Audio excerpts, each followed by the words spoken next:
Bonsoir à tous, Rodolphe Thomas, maire d'Hérouville-Saint-Clair.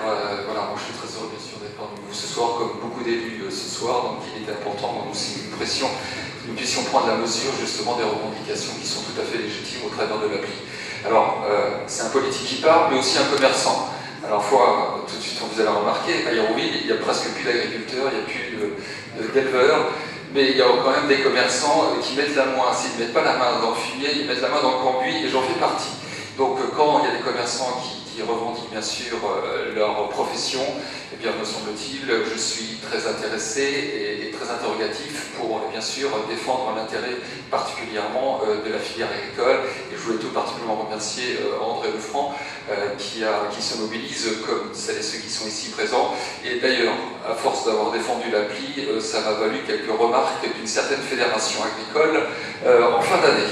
Donc voilà, alors rappelez quand même, même s'il il y a des politiques quand même qui sont présentes, c'est vrai que, excusez-moi du gros mot, mais parce qu'il y a des élections, je ne suis pas là pour faire de la rota, je suis là pour aussi comprendre et défendre les intérêts. Et on est tous des enfants du terroir, et on est tous intéressés sur l'avenir de l'agriculture et particulièrement du développement économique. Ça c'est un point. Le deuxième point, vous parlez de la LMA.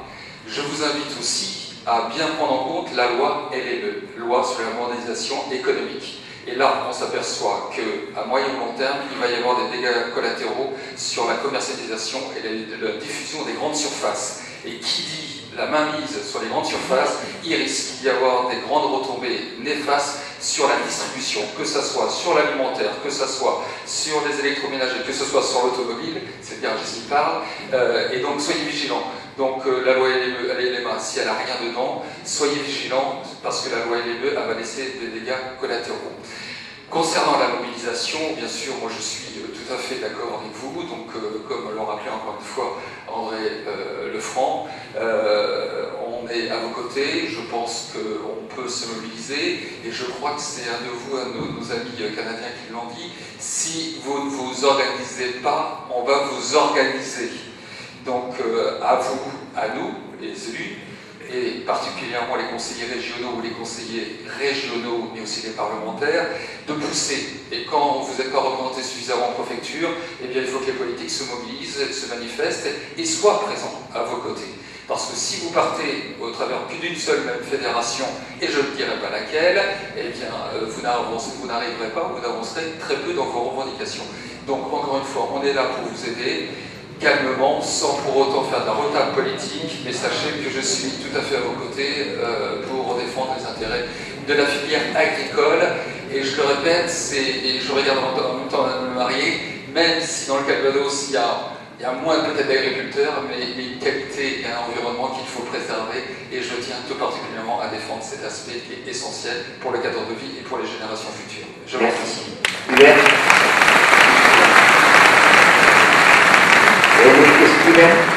Non, il y avait une question ici. Là. Non, mais attends. Il faut qu'on laisse la parole à chacun son tour, parce que sinon c'est bon. Oui, je m'appelle Gilles Beaufils, je suis producteur de lait retraité, malheureusement pour moi.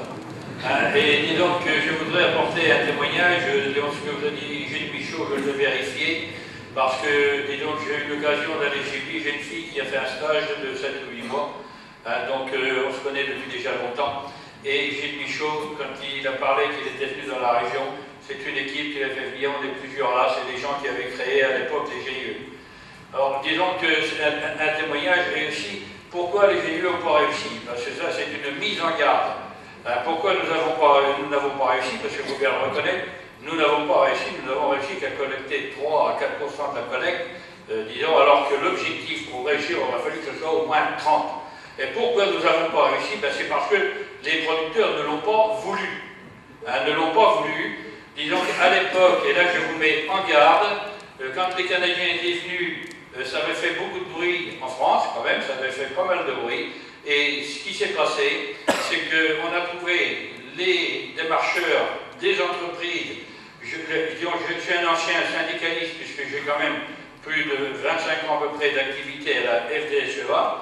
Donc nous avons retrouvé le syndicalisme dont je faisais partie, les coopératives, les entreprises privées, tout le monde sur le terrain, pour expliquer aux producteurs que ce qui se faisait au Canada n'était pas transposable, c'est jamais transposable dans la totalité, mais que les jours étaient comptés.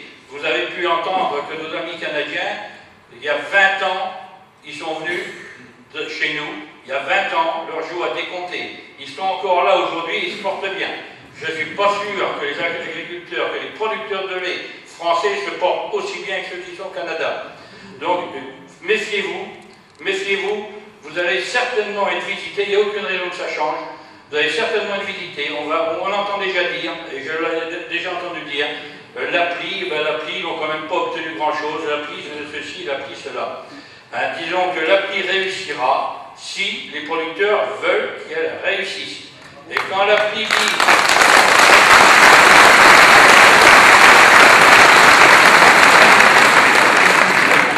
Quand l'appli dit qu'il faut nous écouter, moi je dis ça ne sert à rien d'écouter, il faut surtout qu'il soit entendu.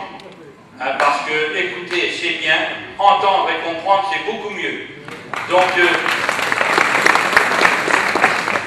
par contre, je voudrais quand même que les producteurs, disons, auxquels je suis très attaché, je suis maire de ma commune depuis 20 ans et conseiller général aujourd'hui, disons qu'il faut y croire. Il faut y croire, il y a des possibilités. Il y a des possibilités, mais n'attendez pas que les autres fassent le travail pour vous. Ça n'existera jamais. Ce n'est pas l'intérêt des autres.